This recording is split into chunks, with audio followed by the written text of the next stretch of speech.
جزاک اللہ۔ حضور یہ اگلا سوال ہے، آپ فرماتے ہیں کہ نیکی خدا ہے۔ سقراط کا کہنا تھا کہ نیکی علم ہے۔ سقراط بھی شاید اپنے آپ کو زمانے کا مصلح سمجھتا تھا، یا وہ بھی اپنے زمانے کا مصلح تھا؟ اگر سقراط بھی اللہ تعالیٰ کی طرف سے اپنے زمانے کا مصلح تھا تو پھر کون سی بات درست سمجھی جائے، آپ کی بات یا سقراط کی بات؟ اور اگر دونوں باتوں کو درست سمجھا جائے تو پھر ایک تیسری بات وجود میں آ جاتی ہے کہ علم خدا ہے۔ نیکی اور علم کیسے خدا ہے، اور یہ آپ کے دعویٰ مسلموت کا ثبوت کیسے ہے؟ شکریہ، جزاک اللہ۔ تو میں سائل کا یہ جو سوال ہے اس کے جواب میں گزارش کرتا ہوں کہ نیکی علم ہے اور نیکی خدا ہے، یہ دونوں نظریات باہم مخالف اور متضاد نہیں ہیں، یہ بات یاد رکھیں۔ ان دونوں نظریات میں فرق صرف یہ ہے، ایک نظریہ چھوٹا ہے اور ایک نظریہ بڑا ہے، یہ فرق ہے، لیکن دونوں نظریے سچے ہیں اور باہم مخالف اور متضاد بھی نہیں ہیں۔ خاکسار سے پہلے سقراطی نظریہ نیکی علم ہے کو ایک علمی نظریہ سمجھا گیا تھا، یعنی سائنٹیفک تھیوری، جبکہ خاکسار آج دنیا کو بتا رہا ہے کہ سقراط کا یہ جو نظریہ ہے ورچو ایز نالج، یہ علمی نظریہ کی بجائے ایک نظریہ علم ہے۔ یعنی سقراط کا جو نیکی علم ہے کا جو نظریہ ہے، it is theory of knowledge. علمی نظریہ اور بات ہوتی ہے، نظریہ علم اور بات ہوتی ہے۔ علمی نظریہ آپ جانتے ہیں کہ علم تو کہتے ہیں جاننے کو، علم حاصل کرنا، جاننا، اس کو ہم علم کہتے ہیں۔ اب سوال یہ ہوتا ہے کہ جاننا کس کو ہے؟ جس کو جاننا ہے وہ آبجیکٹو نالج ہے۔ جو ہم جانتے ہیں جاننے والے، یہ سبجیکٹو نالج ہوتا ہے، میرا ہے، آپ کا ہے، زید کا ہے، بکر کا ہے، یہ ہمارے علم ہیں۔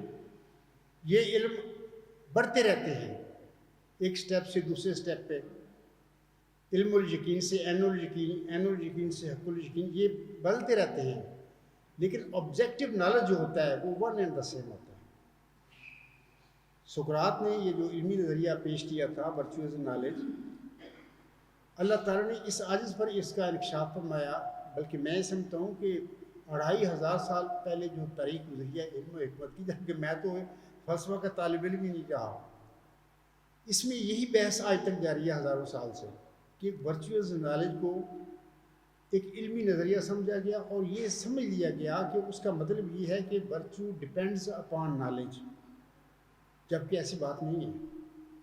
اس نظریہ میں سقراط نے کہا ہے دنیا کو کہ virtue and knowledge one and the same. The question is what is virtue and what is knowledge. تو میں بھی، میرے سامنے آ گیا یہ اللہ تعالیٰ کے کام ہوتے ہیں نا، اللہ تعالیٰ نے کس طریقے سے یہ ساری باتیں میرے تک ایسا ایسا پہنچائیں اور میں ان کی کھوج میں لگ گیا۔ پھر ایسا ایسا یہیں سے پھر میری بست شروع ہو جاتی ہے۔ دارالحمد لاہور میں یہ واقعہ ہوا 22 دسمبر 1983 کو۔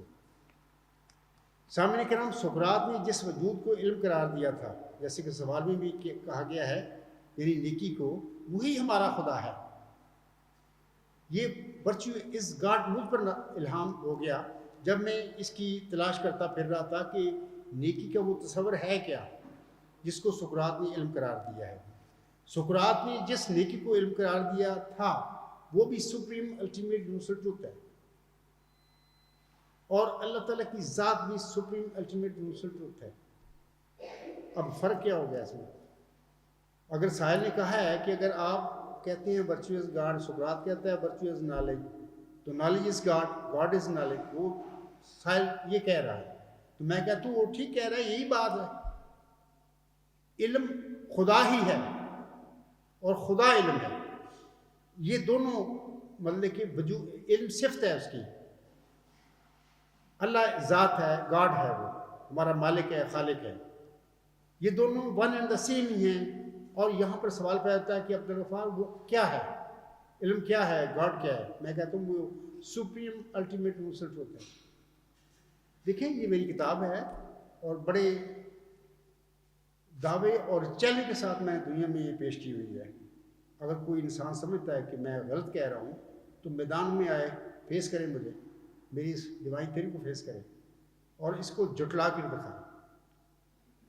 اور یہ بھی میں کہہ دیتا ہوں کہ اگر ایک مثال کے طور پر فرض کریں اگر ڈیوائن تھیوری یہ غلط ہوتی تو یہ 10 صفحے لکھنے میں یہ اس کو مطلب جھٹلایا جا سکتا تھا اگر یہ غلط ہوتی. لیکن قیامت تک کوئی ایسا انسان دنیا میں پیدا نہیں ہوگا کہ جو اس ذریعے کو جھٹلا سکے گا. یعنی حق اور سچ کو کون جھٹلائے گا؟ اور یہ وہی نظریہ ہے ڈیوائن تھیوری.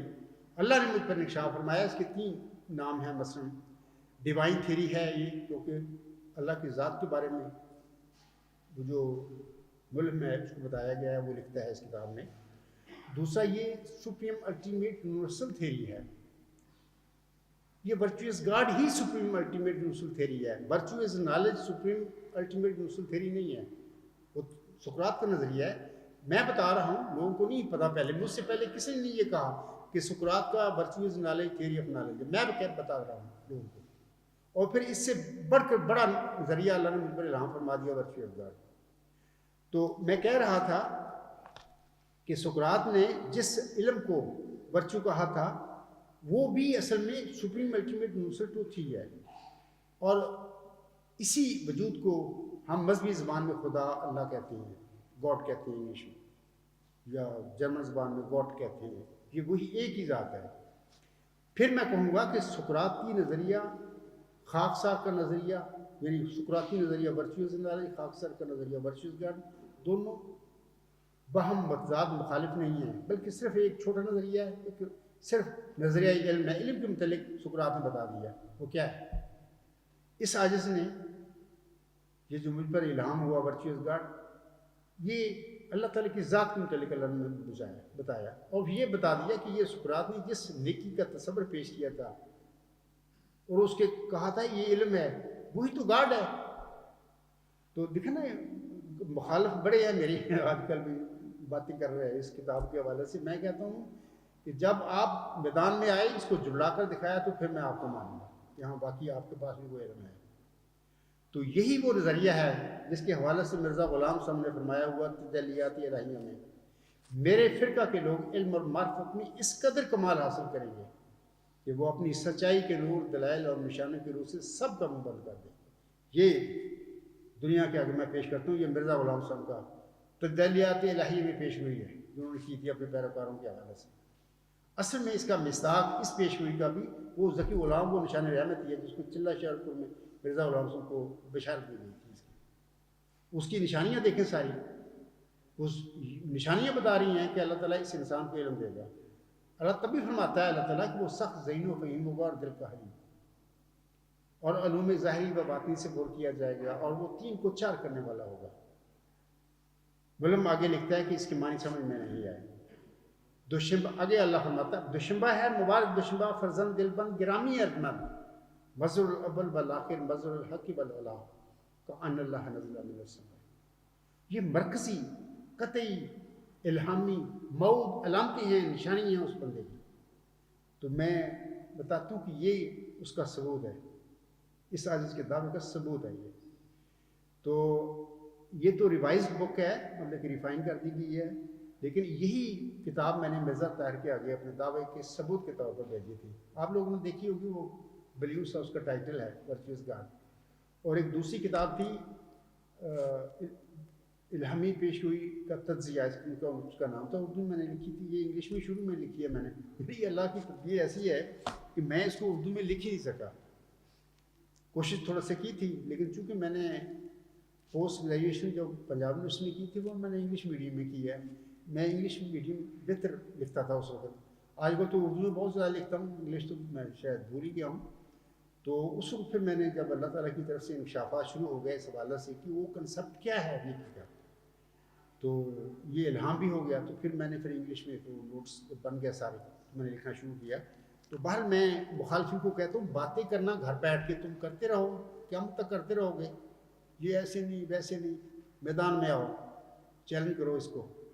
اور میں دعویٰ کرتا ہوں ڈاکٹر عبدالسلام بڑا عظیم انسان تھا, ہمارا احمدی بھائی تھا اور علم و حکمت کی دنیا میں بہت آگے نکلا، حتیٰ کہ ایک دنیا کا عظیم ترین انعام جو ہے اس کو بھی ملا۔ پاکستان میں بڑی شدید مخالفت آج تک بھی اس کی ہے اور دنیا اس کو مانتی ہے کہ وہ صاحب انسان تھا، لیکن اس نے بھی یہ دعویٰ نہیں کیا۔ میں نے ان کی کتاب پڑھی، عزیزاً ڈاکٹر مقصود صاحب نے مجھے دی، میں پہلے تو کوشش کی خریدوں کہاں سے، ملی نہیں مجھے، تو میں نے ان کا شکریہ بھی ادا کرتا ہوں ڈاکٹر مسعود صاحب کا، انہوں نے مجھے دی، انہوں نے پڑھی بھی ہوگی تو میں نے وہ پڑھی پوری توجہ سے۔ وہاں پر اس قسم کی باتیں لکھی ہوئی ہیں، لوگوں نے اس کے متعلق یہ باتیں کہی ہیں کہ وہ مرزا غلام صاحب کی جو پیش ہوئی ہے، میرے فرقہ کے لوگ علم اور معرفت میں اس قدر کمال حاصل کریں گے کہ وہ اپنی سچائی کے نور، دلائل اور نشانے کے روح سے سب کا منہ بند کر دیں گے۔ ڈاکٹر صاحب نے دعویٰ نہیں کیا تھا زندگی میں، لوگوں نے کہا تھا کہ شاید یہ پیشگوئی ان پر پوری ہوتی ہے۔ دیکھیں مرزا صاحب نے سائنس کی بات نہیں کی اپنی پیشگوئی میں کہ میرے فرقہ کے لوگ سائنس میں اتنی ترقی کریں گے کہ وہ دنیا کا منہ بند کر دیں گے، سائنس کی بات نہیں کی مرزا صاحب نے، علم اور معرفت کی بات کی ہے۔ علم اور معرفت ڈیوائن نالج ہوتا ہے، خدا کی ذات کا علم ہوتا ہے، اس میں اتنی وہ ترقی کریں گے، اتنا علم دوں گا میں ان کو کہ وہ مخالفوں کے منہ، ہر مخالف کا منہ بند کر دیں گے۔ تو یہ وہ پیش کی ہے جس کا میں نے ذکر بھی کیا ہوا ہے۔ تو میرے مخالفین جو بھاگتے پھر رہے ہیں، میں ان سے کہوں گا کہ آئے میدان میں اس کو چیلنج کر کے دکھائیں، کسی کی ہیلپ لے لیں۔ تو یہ مرزا غلام محمدی مریم کہ اس غلام کی شان ہے جو انہیں چلہ و شادپور میں ان کی دعاؤں کی قبولیت کی وجہ سے، جس کی بشارت انہیں ملی تھی کہ میں تجھے ایک رحمت کا نشان دیتا ہوں، اسی کے موافق تو نے مجھ سے مانگا۔ تو اس رحمت کے نشان کا میرے مخالفین کو میں دعوت دیتا ہوں، آئیں مقابلہ کریں۔ بتھیری آپ لوگوں نے باتیں کر لی ہیں، باتیں ہیں آپ کے پاس۔ اچھا، اس کے بعد میں اور بات بتا دیتا ہوں کہ یہ جو پوچھا گیا ہے نا سوال میں کہ آپ کے دعویٰ مسلم موت کا ثبوت کیسے ہے؟ دیکھیں، یہ مرکزی نشانی ہے اس کی، وہ سخت ذہین و فہیم ہوگا اور دل کا حلیم، اور علوم ظاہری و باطنی سے پر کیا جائے گا۔ اکثر میں نے لوگوں کو بتایا ہے کہ یہاں پر اللہ نے الہام میں فرمایا ہے کہ وہ علوم ظاہری و باطنی سے پر کیا جائے گا۔ اس کا مطلب یہ ہے کہ وہ مظہر الظاہر والباطن بھی ہوگا۔ اللہ نے ان الفاظ کو اس رنگ میں وہاں پر بلند پر الہام فرمایا کہ وہ علوم ظاہری و باطنی سے بھی پر کیا جائے گا اور وہ 3 کو 4 کرنے والا ہوگا۔ تو آگے معلوم لکھتا ہے، اس کی معنی سمجھ میں نہیں ہے۔ دوشنبہ ہے مبارک دوشنبہ، فرزند دلبند گرامی ہے، مظہر الاول والآخر مظہر الحق والاعلیٰ۔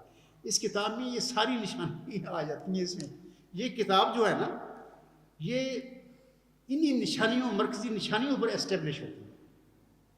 مثال کے طور پر میں دیکھتا ہوں کہ سپریم الٹیمیٹ یونیورسل ٹروتھ وہ کنسیپٹ ہے نیکی کا جس کو سقراط نے علم کہا تھا۔ اللہ نے مجھ پر الہام فرمائے 4 لفظ کہ وہ ہے۔ اب دیکھیں، سپریم الٹیمیٹ یونیورسل ٹروتھ، ان الفاظ پر غور کریں۔ پہلا لفظ سپریم، اس کو کیا ہم اردو میں کہیں گے؟ اعلیٰ۔ آخری الفاظ ٹروتھ، ٹروتھ کیا ہوتا ہے؟ حق۔ تو یہی مرزا صاحب پر الہام ہوا تھا نا کہ مظہر الاول والآخر مظہر الحق والاعلیٰ، حق اور اعلیٰ کا مظہر۔ تو سپریم الٹیمیٹ یونیورسل ٹروتھ جب مجھ پر الہام ہو گیا، اس نیکی کے تصور کی اللہ نے ماہیت مجھ پر کھول دی ان الفاظ میں، تو مظہر الحق والاعلیٰ تو وہ بن گیا۔ کان اللہ نزل من السماء، اللہ آگے فرماتا ہے ایسے جیسے خدا زمین پر اتر آیا۔ میں نے بہت سارے حوالے سقراط کے حوالے سے میں نے پیش کی ہوئی ہیں کہ اللہ تعالیٰ کی یہ معرفت ہی ہوتی ہے کہ جو انسانوں کو ملتی ہے، اور یہ کامل علم اور معرفت ہے، اور ایسی ہے جو انسان اس کو سمجھ لیتا ہے اور جان جاتا ہے کہ وہ نیکی کا تصور کیا ہے جس کو عبدالغفار ذمہ پیش کرتا پھر رہا ہے۔ تو ایسی اس کے لیے ہو جاتا ہے جیسے خدا نیچے آ گیا، ہر جگہ پر اس کو نظر آنا شروع ہو جاتا ہے اس کی روحانی آنکھوں کو۔ لیکن جو روحانی اندھے ہوں تو اس کا تو کوئی علاج نہیں۔ تو میں کہہ رہا تھا کہ اسی کتاب پہ کے آخر میں ایپیلوگ میں نے لکھا ہے، اور اس میں میں نے بتایا ہے کہ ذہین جو فہیم ہے نا، یہ بندے کیسے بنتے ہیں۔ بچپن میں وہ پیدائشی نہیں ہوتے جینیس، کچھ لوگ انٹیلیجنٹ ہوتے ہیں، کچھ کم ہوتے ہیں، اس قسم کے ہوتے ہیں۔ کچھ لوگوں کو پڑھنے لکھنے کا فن آ جاتا ہے، وہ ہوشیار ہو جاتے ہیں۔ کچھ لوگ سست ہوتے ہیں، وہ نہیں جان سکتے کیسے پڑھنا ہے، وہ کم انٹیلیجنٹ کہہ لیں یا وہ پیچھے رہ جاتے ہیں. لیکن جینس بننا یہ خدا کا فضل ہے. وہ جس کو چاہے جس طرح چاہے وہ خود بناتا ہے. میں نے اس ایپیلاگ میں کافی مثالیں بھی دی ہیں اس حوالے سے کہ اللہ کس طرح لوگوں کو جینس بناتا ہے. ایسے ہی اللہ تعالیٰ نے اس پیشگوئی میں یہ فرمایا ہوا ہے کہ وہ سخت ذہین و فہیم ہوگا اور دل کا حلیم. اچھا وہ اللہ نے جو بتا دیا تو اللہ تعالیٰ اس کو بنائے گا ذہین و فہیم, اور ایسے ہی بنائے گا جیسے مجھ سے پہلے کچھ لوگوں نے اللہ نے بنایا. ہر نبی دنیا میں جو آیا اپنے وقت کا ذہین و فہیم, سخت ذہین و فہیم انسان تھا. اللہ نے اس کو بنایا, اللہ نے اس کو علم دیا. آگے فرماتا ہے وہ سخت ذہین و فہیم کو اور دل کا حلیم. یہ ایسی صفت ہے حلیم ہونا کسی کا, اس کو اللہ ہی جانتا ہے. بندہ نہیں اس کا پیمائش نہیں کر سکتا کسی انسان میں. کہ کوئی بندے کو اگر اللہ حلیم کہتا ہے تو بندے اس کا پیمائش نہیں کر سکتے کہ صفت ہے بندے کی. اور انسانوں کی صفات اللہ جانتا ہے, جس اللہ نے انسانوں کو تخلیق کیا ہے وہ جانتا ہے. آگے اللہ فرماتا ہے علوم ظاہری و باطنی سے پر کیا جائے گا. اور یہ ساری سورۃ الحدید کی وہ جو آیت ہے نا, هو الاول والآخر والظاہر والباطن, یہ ساری کٹھی سے بات آتی ہیں. اور سورۃ حدید ایک ایسی صورت ہے جس میں اللہ تعالیٰ نے شروع میں ہی اپنی ذات کا کامل علم اور معرفت لوگوں کو بتا دیا انہی صفات کے ساتھ, جس کا چلہ ہوشیارپور میں جو الہامی پیشگوئی مرزا غلام صاحب پر نازل ہوئی, اس میں انہی صفات کا ذکر ہے. اور یہی صفات ہیں جو انسانوں کو کامل علم اور معرفت خدا تعالیٰ کی دیتی ہیں. تو میں انشاءاللہ تعالیٰ میری آخری تقریر جو ہوگی اس جلسہ سالانہ پر اسی عنوان سے میں کچھ باتیں کروں گا, کیونکہ کچھ میرے دوستوں نے کہا ہے کہ اسی ورچوئس گاڈ کے حوالے سے کچھ باتیں بتائیں, تو میں انشاءاللہ کروں گا. تو میں کہہ رہا تھا کہ دیکھیں دوشنبہ ہے مبارک دوشنبہ فرزند دلبند گرامی ارجمند, مظہر اول بالآخر, پھر وہی صفت آ گئی اول اور آخر. اول آخر ظاہر اور باطن سورۃ حدید میں کٹھیاں آئی ہیں. اور میں کہہ رہا ہوں کہ یہ وہ صفات ہیں اللہ نے جو کچھ فرمایا سورۃ حدید کے شروع میں, اس میں اللہ تعالیٰ نے اپنی کامل معرفت اور کامل علم لوگوں کو دیا ہے. لیکن کھلتا تو علم اسی پر ہے نا جس کو اللہ تعالیٰ خود دیتا ہے. وہ لوگ پڑھتے ہیں اسی صفات پڑھ کے آگے گزر جاتے ہیں. تو میں کہہ رہا تھا کہ آخری پھر مظہر الاول بالآخر مظہر العاقب والاعلیٰ, یعنی حق اور اعلیٰ کا وہ مظہر ہوگا. کہاں اللہ نزل من السماء, یہ بھی میں نے بتا دیا کہ سپریم الٹیمیٹ رسل ٹروتھ میں یہ صفات ساری آ گئی. اس کتاب میں ڈیوائن فیسز یا فیسز آف ورچو, اس میں یہ اول آخر ظاہر اور آخر کی اور باطن کی بات کی ہے.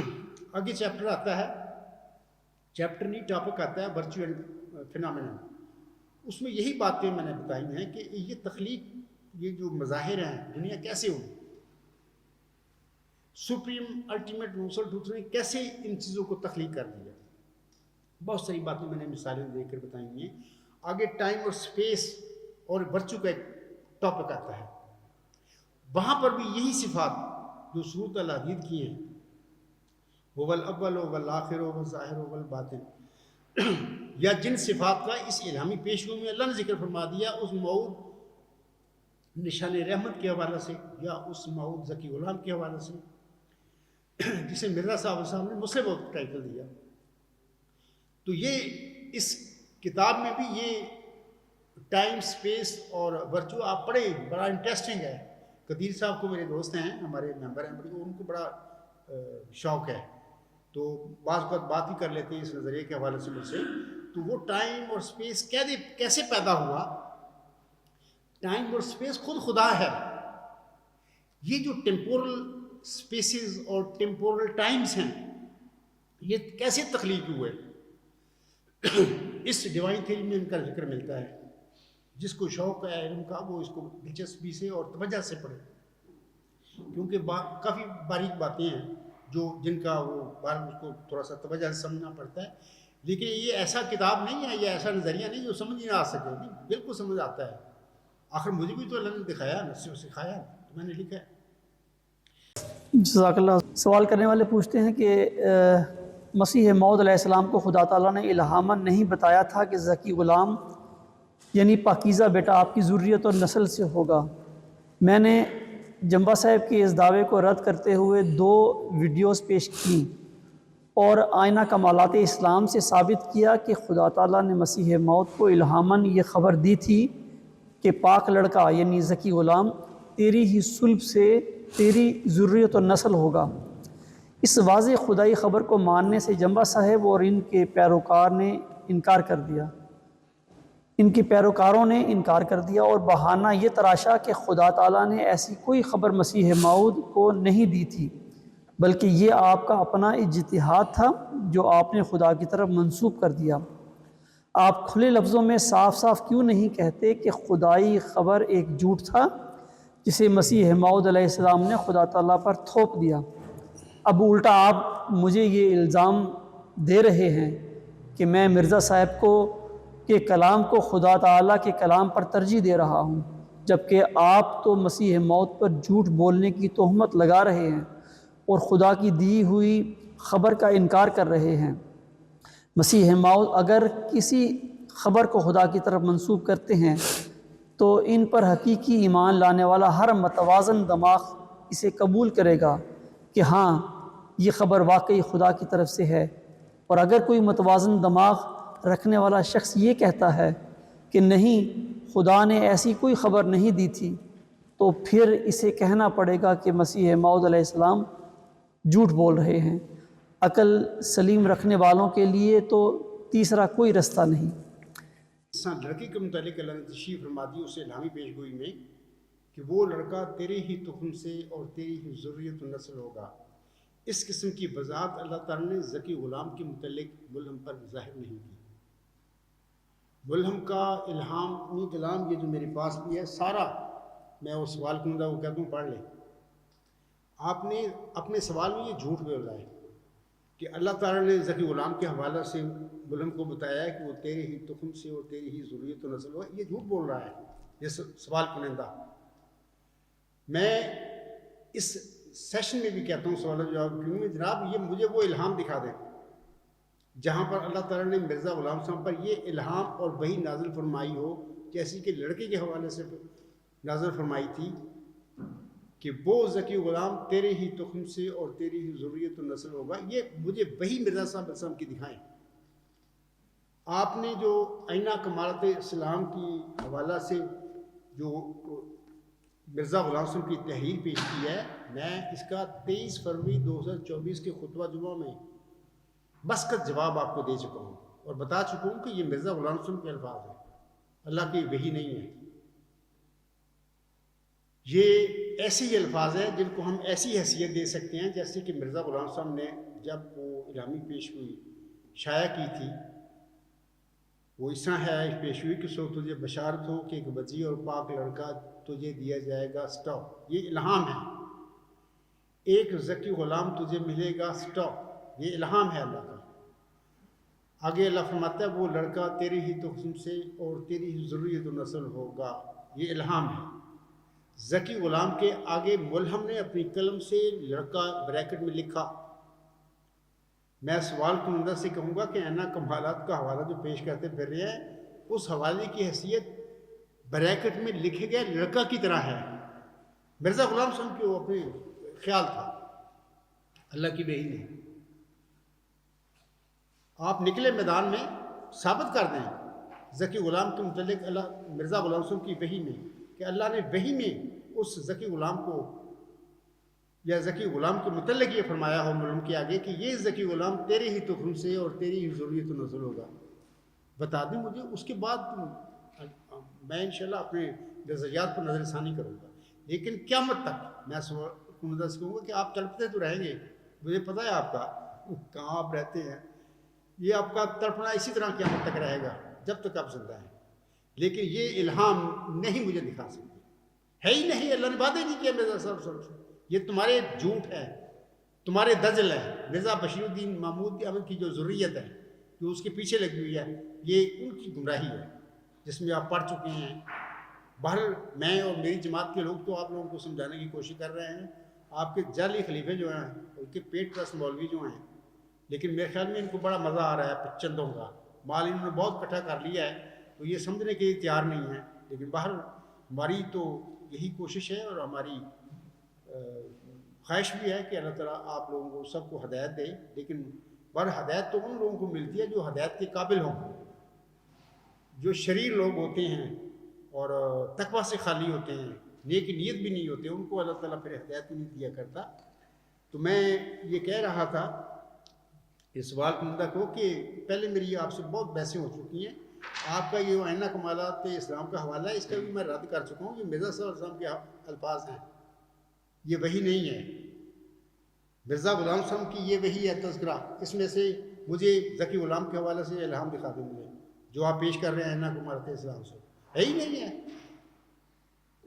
ذکی غلام کے حوالے سے ایسا کوئی وعدہ ہی نہیں اللہ تعالیٰ نے مرزا غلام صاحب سے کیا، حتیٰ کہ میں بارہا ثبوت دے چکا ہوں کہ مرزا غلام صاحب اس ذکی غلام کو، اس مسلم عورت کو اپنی اولاد میں ڈھونڈتا رہا۔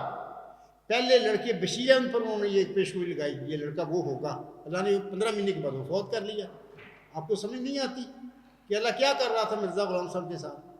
پھر مرزا صاحب محتاط ہو گئے، انہوں نے اپنے لڑکوں کے نام تفاول کے طور پر رکھنے شروع کر دیے۔ جن لڑکوں کے تفاول کے طور پر نام رکھے وہ زندہ بھی رہے اور طویل عمریں بھی انہوں نے پائیں۔ اور اس کے بعد حضور صاحب کے مطابق ایک چوتھا لڑکا 14 جون 1899 کو حضرت مرزا غلام صاحب کے گھر میں پیدا ہوا، جس کا نام آپ نے مرزا مبارک احمد رکھا۔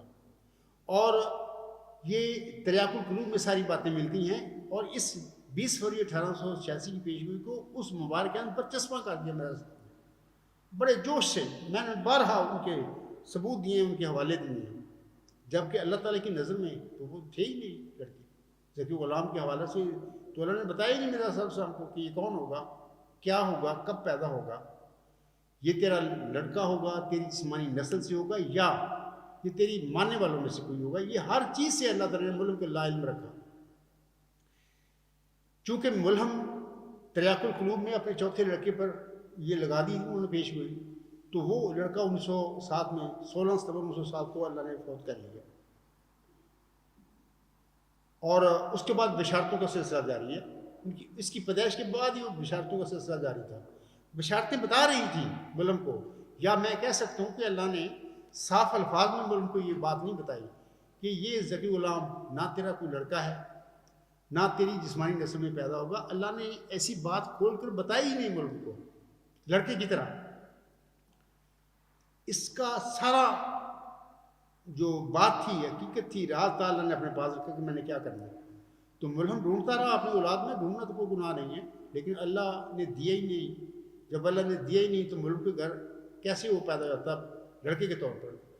تو بہرحال یہ 1907 میں فوت ہو گیا ان کی چوتھا لڑکا مرزا مبارک احمد۔ اس کے بعد یہ بشارتیں جاری ہیں۔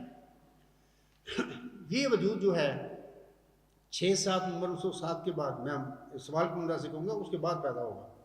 آخری الہامی بشارت 6-7 نومبر 1907 کو ہوئی ہے، اس کے بعد پیدا ہوگا۔ اگر اللہ چاہتا تو مرزا غلام صاحب کی جسمانی نسل سے پیدا کر سکتا تھا، لیکن وعدہ نہیں اللہ نے کیا ذکی غلام کے حوالے سے، ایسے ہی جیسے لڑکے کے متعلق فرما دیا تھا کہ وہ لڑکا تیرے ہی تخم سے اور تیری ہی ذریت نسل ہوگا۔ ذکی غلام کے حوالے سے ایسا وعدہ نہیں، لیکن اگر اللہ چاہتا 6-7 نومبر 1907 کے بعد اللہ تعالیٰ مرزا غلام صاحب کے گھر میں لڑکا وہ پیدا کر دیتا، یا آپ کی نسل میں وہ پیدا کر دیتا، اس کو الہام کرتا، وہ کھڑا ہو کے دعویٰ کرتا۔ بشیر الدین محمود تو جھوٹا آدمی ہے، وہ تو اس دائرہ بشارت میں نہیں آتا ذکی غلام کی۔ اس کی پیدائش کے بعد 11 الہامی بشارتیں ذکی غلام اور اس کے دیگر صفاتی ناموں کے ساتھ ملہم پر نازل ہوتی ہیں۔ کیوں ہوئی تھی؟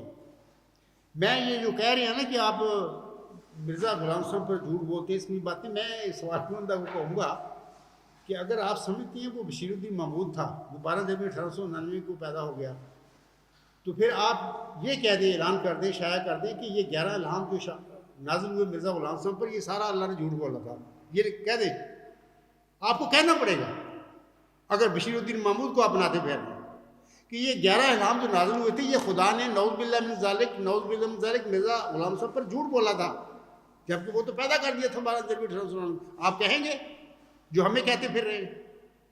آپ نہیں کہہ سکتے، اور یہ تم تھی، یہ الزام ہم پر لگا رہے ہیں۔ تو بہرحال میں آپ سے کہوں گا، اس شخص سے سوال کنندہ تھا، بہت بہتر تھا کہ اگر کسی وقت زندگی میں میرے پاس آتے۔ اس وقت میں اس سوال کنندہ سے کہوں گا کہ آپ کا یہ سینٹر ہے لندن، میں جلسہ سالانہ جماعتی عملیہ کا 2024 کا جو اس میں شرکت کے لیے آیا ہوا ہوں. تو میں چاہتا تھا کہ آپ جو مخالفین ہیں اپنے خلیفہ صاحب، وہ جعلی خلیفہ ہے، وہ خلیفہ ہے کوئی، اس کو تیار کرتے. آپ نے مولوی جو ہیں، لندن آپ کا سینٹر ہے نا مغلا، یہاں پر آپ نے اسلام آباد بنایا، یہاں پر سب کچھ ہے. تو میں ادھر لندن میں آیا ہوں، اس میں سوال کرنا سے کہتا ہوں کہ نکلے خلیفہ صاحب کو کہیں، جعلی خلیفہ کو کہیں وہ آئے میرے سامنے، یہ ثابت کر کے دکھا دے یہ جو تو سوال کر رہا ہے مجھے میرے آگے. اگر یہ ثابت ہو جائے کہ اللہ تعالیٰ نے ذکی غلام کے حوالے سے بھی اسی طرح وعدہ فرمایا تھا ملم سے، جس طرح لڑکے کے حوالے سے فرمایا تھا، جیسے کہ آپ کہہ رہے ہیں سوال میں، اس کے بعد تو ہماری بحث لڑائی ختم ہو گئی، ہمارے افراد مقاطع کیسے پھر؟ جبکہ میں کہہ رہا ہوں کہ اللہ کا کوئی ایسا وعدہ ہی نہیں تھا مرزا غلام صاحب سے کہ ذکی غلام تیرے لڑکوں میں سے ہو میں دوں گا یا تیری جسمانی نسل میں سے دوں گا، ایسا کوئی وعدہ نہیں کیا. اللہ نے یہ اوپن چھوڑ دی کہ جس کو چاہوں گا میں بنا دوں گا، لیکن جس کو بھی بناؤں گا وہ تیری جماعت کا آدمی ہوگا، تیری جماعت میں وہ پیدا ہوگا. تو بہرحال میں کہوں گا سوال کنندہ سے، یہ فضول باتیں کرنے کا کوئی فائدہ نہیں. آپ وہ جو 2 ویڈیو آپ کہتے پھر رہے ہیں، مجھے تو پتہ نہیں کون سی ویڈیو آپ کہہ رہے ہیں، کہاں بھیجی ہیں آپ نے. آپ کا آئینہ کمالات اسلام کا جو حوالہ ہے وہ میرے تک ضرور پہنچا ہے عزیزم عبدالقدیر صاحب کے ذریعے سے. اس کا میں نے 23 فروری 2024 کے خطبہ جو میں آپ کو بتا دیا کہ یہ سب جھوٹ بولتے پھر ہیں، یہ مرزا صاحب کے الفاظ ہیں، یہ بھائی نہیں مرزا صاحب صاحب کی. تو آپ کی وہ کہاں گئے حوالے ویڈیو آپ کی کہاں گئی؟ مطلب کہ اللہ سے دعا ہے میری کہ اللہ تعالیٰ اس سے لوگوں کو بھی ہدایت دے دے، اگر یہ ہدایت کے قابل ہے تو. اگرچہ ان کے والد صاحب بھی عالم تھے، جماعت کے مولانا تھے، اللہ تعالیٰ سے دعا ہے میری کہ اللہ ان کو ضائع نہ کرے اور ان کو ضرور ہدایت دے. ہدایت ملتی ان لوگوں کو ہے جو ہدایت کے قابل ہوتے ہیں.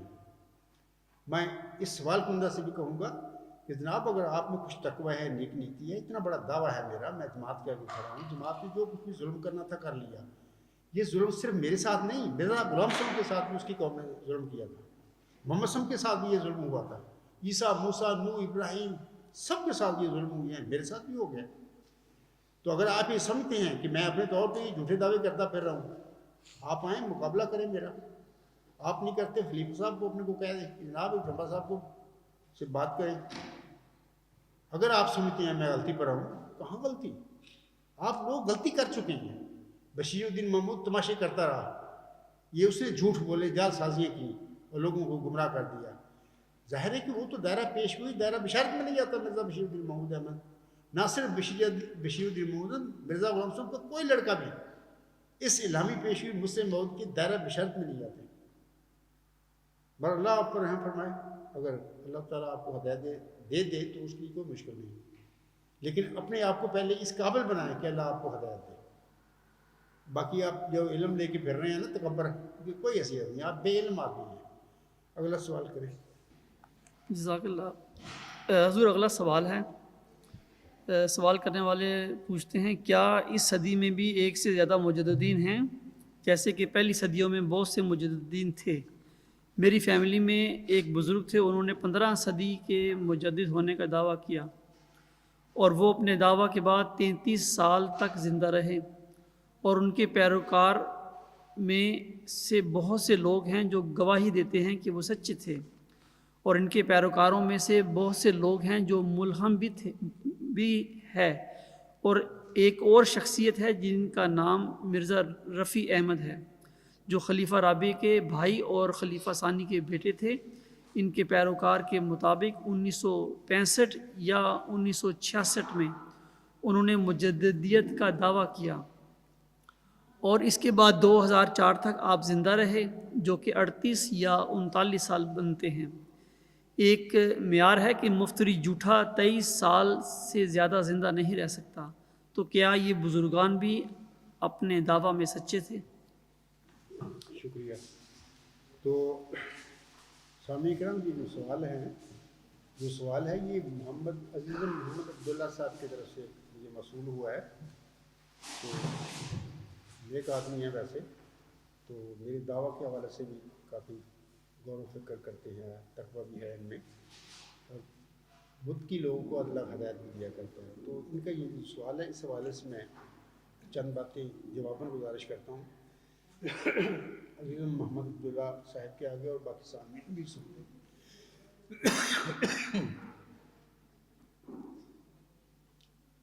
خاکسار سے پہلے دعوے داروں کا معاملہ محمد عبداللہ صاحب اللہ تعالیٰ جانتا ہے وہ سچے تھے یا نہیں۔ اس بات کا فیصلہ قیامت میں اللہ تعالیٰ کرے گا۔ ہمیں کوئی حق نہیں کہ ہم کسی کے متعلق اس کی وہ بات کریں وہ کیا سچا ہے یا جھوٹ ہے، یہ پہلی بات۔ دوسری بات یہ ہے کہ ہر صدی ہجری کے ساتھ مجدد صدی کا مبعوث ہونا ضروری ہے عاصم کے فرمودہ کے مطابق۔ مود ذکی غلام یا مود مسلح کا 15ویں صدی ہجری کے سر پر نزول فرمانا ہی ضروری تھا، کیونکہ مود ذکی غلام یا مود مسلح کہہ لے یا مود نشان رحمت کہہ لے، اس کی بشارت محمدی مریم مرزا غلام صاحب کو چلہ شارکوں میں ملی تھی، اور حضرت مرزا غلام احمد صاحب 14ویں صدی ہجری کے سر پر مبعوث ہوئے تھے۔ اور ظاہر ہے کہ مود ذکی غلام جس کی خبر آپ کو ملی تو اس نے عاصم کے فرمودہ کے مطابق آئندہ صدی ہجری کے سر پر ہی مبعوث ہونا تھا یا نزول فرمانا تھا، اور اس عرصہ میں ایک صدی کا بنتا ہے تو کافی مرزا غلام صاحب کی جماعت میں بھی کافی فتور پڑھنے تھے اور پڑھ گئے، اور ظاہر ہے کہ اس کی مود ذکی غلام یا مود نشان احمد کی یہ ذمہ داری بھی تھی کہ ان نفسانی لوگوں کے جو شرور انہیں مرزا صاحب کی مقدس جماعت میں ڈالے ان کو وہ دور کرتا آگے۔ تو اس لیے پھر ضروری تھا کہ 15ویں صدی ہجری کے سر پر وہ بندہ مبعوث ہوتا یا اس کا نزول ہوتا۔ یہ 15ویں صدی ہجری کا سر جو ہے یہ 1982 بنتا ہے، جہاں تک میں نے اس کا اسٹڈی کیا دیکھا ہے۔ باقی آپ نے یہ جو کہا ہے کہ مرزا رفیع احمد نے بھی دعویٰ کیا 1965 یا 1966 میں وغیرہ وغیرہ، اور بھی کچھ مدعیوں کا ذکر کیا ہے، تو اس کے حوالے سے میں یہ کہتا ہوں کہ مرزا بشیر الدین محمود احمد نے دعویٰ کیا 1944 میں، وہ مرزا رفیع کا والد تھا۔ 10 سال کے بعد 1954 میں، یعنی 10 مارچ 1954 میں نماز عصر کے بعد مسجد مبارک میں اللہ نے ان کی شاعرہ کو کر دی۔ اسی نشان رحمت یا اسی مود ذکی غلام کی پیشوی کا انہوں نے دعویٰ کیا تھا۔ اچھا، میں نے ابھی بتایا ہے کہ یہ جو مود ذکی غلام یا مود نشان رحمت ہے مرزا غلام صاحب کو جس کی بشارت ملی چلہ شارکوں میں، آپ علیہ السلام کے بعد آئندہ صدی ہجری کی سال پر اس نے مبعوث ہونا تھا۔ اس کا مقصد ہے ایسی بعثت نہیں اللہ کر دیتا، ایسی بغیر حکمت کے اللہ کھڑا کرتے رہے، اور پھر پیارے نبی محمد مصطفیٰ صلی اللہ علیہ وسلم کا فرمودہ ہے کہ ہر صدی ہجری کے سر پر یہ ہوگا۔ تو 1965 یا 1966 تک کوئی، یہ تو 14ویں صدی بنتی ہے، مرزا غلام صاحب کی یہ صدی بنتی ہے ایک لحاظ سے، تو اسی صدی ہجری میں ان کے والد دعویٰ کرتے ہیں 1944 جھوٹا، اور پھر شاعرہ کٹواتی ہے اسی، اگر جیسے کہ آپ نے کہا ہے 1965 یا 1966 میں دعویٰ کیا تھا تو وہ زندہ بھی رہے، تو یہ دعویٰ کیا تھا تو یہ 15ویں صدی تو 1982 سے شروع ہوئی ہے، جو اس سے 14ویں صدی کا یہ دعویٰ ہو گیا۔ باقی یہ بھی یاد رکھیں محمد عبداللہ صاحب، خالی دعویٰ کافی نہیں ہوتا، دعویٰ تو کوئی بھی کر سکتا ہے، دعویٰ کرنے میں تو کوئی ایسی چیز نہیں ہے، منہ سے کہنا آ جاتا ہے، قلم سے کہہ دینا کہ میں یہ ہوں، اپنے دعویٰ کا قطعی ثبوت بھی ہونا چاہیے اس بندے کے پاس۔ اگر مرزا رفیع نے دعویٰ کیا تھا 1965-66، وہ کس صدی کے مجدد کا دعویٰ کیا؟ 14ویں صدی ہجری کے سال کے پر تو مجدد مرزا غلام احمد صاحب ان کے دادا تھے۔ اسی صدی ہجری میں ان کے والد نے جھوٹا دعویٰ کیا مسلم موت کا 1944 میں۔ آپ اسی صدی میں 1965 میں اور 86 میں، جیسے کہ محمد عبداللہ صاحب فرما رہے ہیں کہ ان کے جو ماننے والی وہ کہتے ہیں انہوں نے دعویٰ کیا تھا، تو یہ کون سی صدی تھی جس میں وہ مرزا رفیع صاحب دعویٰ کرتے پھر رہے تھے؟ اور اللہ ان پر رحم فرمائے۔ یہ جو جتنے بھی دعوے دار جن کا آپ نے ذکر کیا ہے اللہ کے بندے تھے، انہوں نے دعوے کیے، یہ اپنے دعووں کے جواب دے ہوں گے قیامت کے دن، اللہ ان سے پوچھے گا۔ اگر تو اللہ نے یہ کھڑے کیے تو پھر تو ٹھیک ہے، لیکن میں سمجھتا ہوں کہ ہر صدی ہجری کے سر پر بالعموم میں نے دیکھا ہے کہ ایک شخص ہوتا ہے جو اللہ تعالیٰ سے علم پاتا ہے، علم لدنیا ہوتا ہے، وحی اور الہام پا کر کھڑا ہوتا ہے۔ اس صدی ہجری میں جو بھی خرابیاں عاصم کے دین میں پڑتی ہیں، نفسانی شرور جو ڈال دیتے ہیں لوگ، ان کی وہ اصلاح کرتا ہے، تجدید کرتا ہے. وہ ایک ہی شخص ہوتا ہے. زیادہ تر میں نے نہیں دیکھا کہ وہ زیادہ ہو. جیسے کہ 14ویں صدی ہجری کے ساتھ پر دعوے دار تو بہت تھے. میں نے کسی نیوز میں ذکر بھی کیا ہوا ہے، 17-18 تک ملتا ہے ہمیں ذکر، لیکن وہ سچا تو ایک ہی تھا، مرزا غلام محمد حسین. تو بہرحال یہ جو آپ نے مدعیوں کا ذکر کیا ہے، ان کا معاملہ اللہ تعالیٰ کے ساتھ ہے. قیامت کے دن ہر انسان اپنے دعوے کے حوالے سے جواب بھی ہوگا. تو خاکسار اپنے دعوے کا قطعی علمی، الہامی اور موعود ثبوت رکھتا ہے. یہ وہ نشانیاں ہیں مرکزی جو مرزا غلام صاحب پر 20 فروری 1886 کی اعلان پیشگوئی میں الہاماً نازل ہوئی تھی. وہ اس کتاب میں ڈیوائن تھیری میں وہی نشانیاں ملتی ہیں. انہی نشانیوں پر یہ کتاب منضبط ہوئی ہے یا اسٹیبلش ہوئی ہے. تو اس لیے میں کہتا ہوں کہ یہ تو میری صداقت کا ثبوت ہے. مرزا رفیع نے کیا اپنی صداقت کا ثبوت پیش کیا تھا؟ آپ کو اس کو بھی ذکر کر دینا چاہیے تھا. یا پہلے جو مدعی ہیں، جو اپنے آپ رشتہ دار کو بھی ذکر کیا ہے، اس نے دعویٰ کیا. دعویٰ تو میں نے کہا نا کوئی بھی کر سکتا ہے. دعوے کے بعد اپنی سچائی کا ثبوت بھی اس مدعی کے پاس ہونا چاہیے. کیا ثبوت پیش کیا ہے کسی نے؟ تو آپ نے کسی کا بھی ذکر نہیں کیا. بہرحال میں اپنی صداقت کا ثبوت، اپنے دعوے کا ثبوت یہ پیش کرتا ہوں. تو بہرحال میں سمجھتا ہوں کہ آپ کے سوال کا جواب ہو گیا ہے. تو اگلا سوال کریں. حضور اگلا سوال ہے کہ حضرت مسیح موعود علیہ السلام کی پیشگوئی مسلم موعود میں مسلم موعود کی ایک نشانی ہے کہ وہ 3 کو 4 کر دے گا.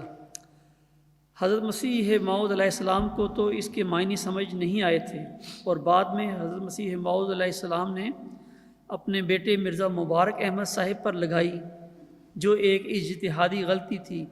آپ کا دعویٰ مسلم موعود ہونے کا بھی ہے، تو آپ مجھے یہ بتا دیں کہ وہ کیا چیز تھی جو پہلے 3 تھی اور آپ نے اس کو 4 کر دیا. شکریہ. تو محمد عبداللہ صاحب سے گزارش ہے کہ میں نے 1-2 سوال پہلے ہی اس حوالے سے کافی 3 کو 4 کرنے والا کے حوالے سے بہت ساری باتیں بتا دی ہیں. تو انشاءاللہ تعالیٰ آپ سن لیں گے. تو یہ سوال آپ کا بھی 3 کو 4 کرنے کے حوالے سے آپ نے کیا مجھ پر. تو ایک لحاظ سے تو آپ کو جواب مل گیا ہے، لیکن ایک بات میں اور بتا دیتا ہوں اس حوالے سے کہ میری جماعت میں سے ہی کسی مخلص وجود نے مجھے بتایا کہ اس 3 کو 4 کرنے سے یہ بھی ہو سکتا ہے کہ حضرت صلی اللہ علیہ وسلم جہاں دفن ہے وہاں پر آنسوں کے ساتھ 2 وجود دفن ہیں، حضرت ابوبکر صدیق اور حضرت عمر رضی اللہ تعالیٰ عنہ. اچھا، امت محمدیہ سمجھتی ہے کہ عیسیٰ ابن مریم کے حوالے سے آنسوں نے فرمایا ہوا ہے کہ وہ زمین پر نازل ہوگا، اس کی شادی ہوگی، اس کی اولاد ہوگی، وہ 45 سال رہے گا. اس کے بعد آنسو فرماتے ہیں سما یاموتو فیدفنو مائی فی قبری، پھر وہ فوت ہوگا اور میرے ساتھ میری قبر میں دفن ہوگا، اور قیامت کے دن میں اور عیسیٰ ابن مریم ابوبکر اور عمر رضی اللہ تعالیٰ عنہ کے درمیان سے اٹھیں گے. یہ حدیث ہے. میرے پاس وقت نہیں ہے، میرے پاس وہ حدیث پڑھی ہوئی ہے، تو میں چاہتا ہوں کافی وقت ہو گیا ہمارا. تو میرے وہ مخلص جو جس وجود کی میں بات کر رہا ہوں، انہوں نے بتایا تھا کہ وہاں پر آنسوں کا جو مقبرہ ہے، 4تھی قبر عیسیٰ ابن مریم کے لیے چھوڑی ہوئی ہے امت نے. یہ تو ٹھیک ہے، امت نے جو چھوڑی ہوئی ہے وہ موسوی سلسلے کا جو ذکی غلام تھا، وہ مسیح عیسیٰ ابن مریم، وہ کلمۃ اللہ، جو اپنا اللہ نے اس کو صلیب سے بچایا، جہاں پر بھی اللہ لے گیا اس نے اپنا مفروضہ پروگرام تجدید مشن جو تھا پورا کیا، کہ وہ چلے گیا، فوت ہو گئے، وہ تو واپس نہیں آئے گا. امت محمدیہ کا یہ غلط خیال ہے کہ وہ زندہ ہے اور آسمان پر زندہ بیٹھا ہوا ہے، وہ آئے گا. یہ بالکل جھوٹ ہے. لیکن قبر میں نے سنا ہے اور آنسوں کی حدیث بھی ہے کہ اس وقت وہ قبر ایک چھوڑی ہوئی ہے روضہ رسول صلی اللہ علیہ وسلم کے میں، یہ 4تھی عیسیٰ ابن مریم کے لیے. جس مقدس وجود کی میں بات کر رہا ہوں میری جماعت کو، انہوں نے اس طرف توجہ میری مبذول کرائی کہ اگر وہ جیسے کہ آنسوں نے فرمایا ہے کہ وہ فوت ہوگا اور میرے ساتھ میری قبر میں دفن ہوگا، یہ میرے الفاظ نہیں، نہ مرزا غلام محمد صاحب کا ہے، یہ اس وجود کے الفاظ ہیں جس کو اللہ نے خاتم النبیین بنایا تھا اور سید المرسلین بنایا تھا، جو صادقوں سے بڑا صادق تھا. اگر کل کلام ایسی بات ہوتی ہے کہ وہ تو مسیح عیسیٰ ابن مریم جس کی آنسم نے خبر دی ہے وہ تو ایک فرد ہے. وہ عیسیٰ ابن مریم جو موسوی مریم کے گھر میں پیدا ہوا تھا بطور ذکی غلام، جس کا نام مولانا نے سورۃ آل عمران میں مسیح عیسیٰ ابن مریم رکھا ہے اور کلمۃ اللہ، وہ تو اپنا جو مشن تھا پورا کر کے فوت ہو کر اللہ کے پاس جا چکا ہے. یہ نزول مسیح عیسیٰ ابن مریم کی پیشو کا مصداق کوئی امتی فرد ہے آنسم کی امت میں. اگر کل کلام کوئی ایسی بات، اس کا دعوے دار اس وقت میں ہوں، اگر کل کلام ایسی بات ہوتی ہے کہ آنسم کے الفاظ اس عاجز کے وجود میں جو مدعی ہے وہ یہ ہوتے ہیں، تو پھر کیا 3 کو 4 نہیں ہو جائے گا؟ کسی میرے جماعت کے کسی دوست نے، نیک وجود نے اس طرف میری توجہ بولوں کہ مجھ پر یہ بات نہیں کھلی، لیکن مجھے توجہ دلائی ہے اگر ایسا ہوتا ہے آنسم کی یہ حدیث پوری ہوتی ہے، مثال کے طور پر مدعی میں ہوں، میرے وجود میں پوری ہو جاتی ہے. اللہ کرنے والا ہے نا، بندے تو نہیں کرتے، اللہ کرتا ہے. تو یہ کیا وہ 3 کو 4 کرنے والا نہیں ہوگا؟ تو آج ہم یہ سوال و جواب کا سیشن ختم کرتے ہیں. تو جو 1 2 3 سوال رہ گئے ہیں تو انشاءاللہ تعالیٰ میں اسی جلسہ سالانہ میں کسی موضوع وقت پر ان کے بھی انشاءاللہ تعالیٰ جو سوال کا ہے اس کو جواب دے دوں گا. تو اسی پر ہم اپنے گفتگو جو ہماری سوال و جواب کی ہے اس کو ختم کرتے ہیں. سب سامعین کا میں شکریہ ادا کرتا ہوں، انہیں اپنا وقت نکال کر، قیمتی وقت نکال کر ادھر آئے اور بیٹھے ہیں اور سن رہے ہیں میری باتوں کو. اللہ ان سب کو جزائے خیر دے. شکریہ. خدا حافظ.